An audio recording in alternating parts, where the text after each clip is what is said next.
ბუდაპეშტში განვითარებული მოვლენებით ჩვენი ყურადღების ცენტრშია. ოჯახი შედგება დედისგან, მამისგან და შვილებისგან, სადაც დედა ქალია, მამა კი კაცი. ეს არის უნგრეთის ხელისუფლების პირველი პირების გზავნილი და მოწოდება სხვა ქვეყნების მთავრობებისთვის. რათა დატოვონ უნგრელი ხალხი მარტო და იცხოვრონ ისე, როგორც თავად სურთ, და არა ისე, როგორც ბრიუსელი უბრძანებს. უნგრეთი ახლა იმ მძიმე გზას გადის, რაც ჩვენმა ქვეყანამ სულ ცოტა ხნის წინ გაიარა და ჯერ კიდევ არ დასრულებულა.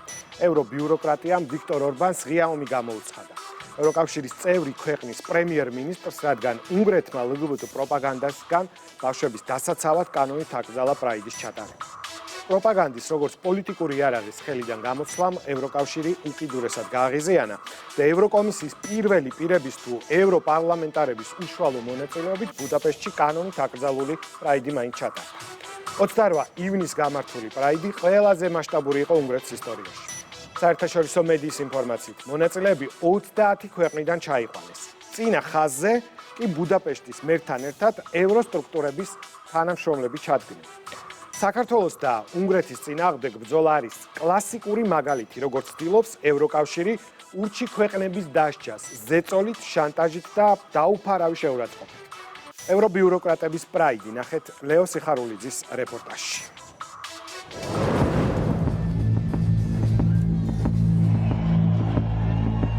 მრავალათასიანი პრაიდი ბუდაპეშტში კარგი მაგალითია იმისა, როგორ შეურაცხყოფენ ევროკავშირის კაბინეტებში ფესვგადგმული ევრობიუროკრატები გაერთიანების წევრი სახელმწიფოების სუვერენიტეტს და კანონმდებლობას.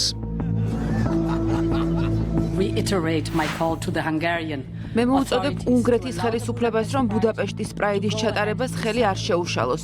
ეს ღონისძიება ადმინისტრაციული სასჯელისა და კრიმინალური სანქციის მუქარის გარეშე უნდა ჩატარდეს. უნგრეთსა და მის ფარგლებს გარეთ მყოფ LGBTQ+ თემს. მე ყოველთვის თქვენი მოკავშირე ვიქნები. ეს განცხადება ევროკომისიის პრეზიდენტმა 27 ივნისს აღმოსავლეთ ევროპის ერთ-ერთ უძველეს ქალაქში პრაიდის გამართვამდე ერთი დღით ადრე გააკეთა.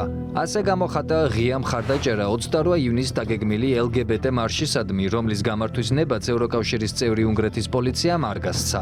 უნგრეთის პარლამენტის მიერ 18 მარტს მიღებული კანონის საფუძველზე, რომელიც არასრულწლოვანთა დაცვის მიზნით LGBTQ პრაიდის ჩატარებას გრძალავს. ამ მასშტაბური მსვლელობის კვალსაც, რომლის ჩატარებაც საკუთარ თავზე ორბანის ოპოზიციაში მყოფმა ბუდაპეშტის ლიბერალმა მერმა აიღო, ბრიუსელამდე მივყავართ. ევროკავშირის ლამის მთელმა ბიუროკრატიამ, ასევე ლიბერალების, მწვანეების, სოციალ-დემოკრატების და IPP-ის. ჯამში 70 ევროდეპუტატისგან შემდგარმა პოლიტიკურმა დესანტმა მარშით ჩაიარა ბუდაპეშტში. ამერიკული CNN-ის ინფორმაციას თუ დავეყრდნობით, რთული არ არის წარმოდგენა, რამხელა ადამიანური და ფინანსური რესურსი დახარჯა ევრობიუროკრატია მარშის ორგანიზებისთვის. ბუდაპეშტში აქციის მონაწილეები პრაიდის აკრძალვის წინააღმდეგ გამოდიან. ეს ადამიანები 30 სხვადასხვა ქვეყნიდან ჩამოვიდნენ პაპანაკება სიცხეში საკუთარი მხარდაჭერის გამოსახატად. მარშის მონაწილეთაგან მაღალი ჩინის ევრობიუროკრატი თანასწორობის საკითხებში უმაღლესი კომისარი, ბელგიის სამეფოს ყოფილი საგარეო საქმეთა მინისტრი ჰაჯა ლახბიბი იყო. გულწრფელი და ღია დისკუსია გავმართე სამოქალაქო საზოგადოების წარმომადგენლებთან, ვინც უდიდესი ზეწოლის ქვეშ არიან. ჩვენ ერთად ვართ და მეტი წინსვლის მიზნით ხმას კიდევ უფრო ავიმაღლებთ. ლიბერალთა მთავარი დასაყრდენი ევროკავშირში სწორედ ევროკომისია. ეს სწორედ ის ინსტიტუტია, სადაც ლიბერალური ძალები არიან გამაგრებულნი.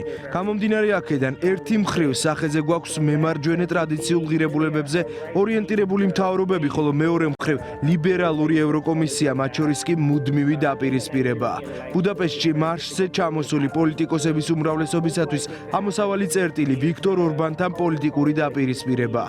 როდესაც უნგრეთის ხელისუფლებამ ეს პრაიდი აკრძალა, კარგად ესმოდა, რომ მას მაინც გამართავდნენ, მაგრამ მისი მიზანი იყო ევროკავშირისა და ლიბერალების თვალთმაქცობის დემონსტრირება.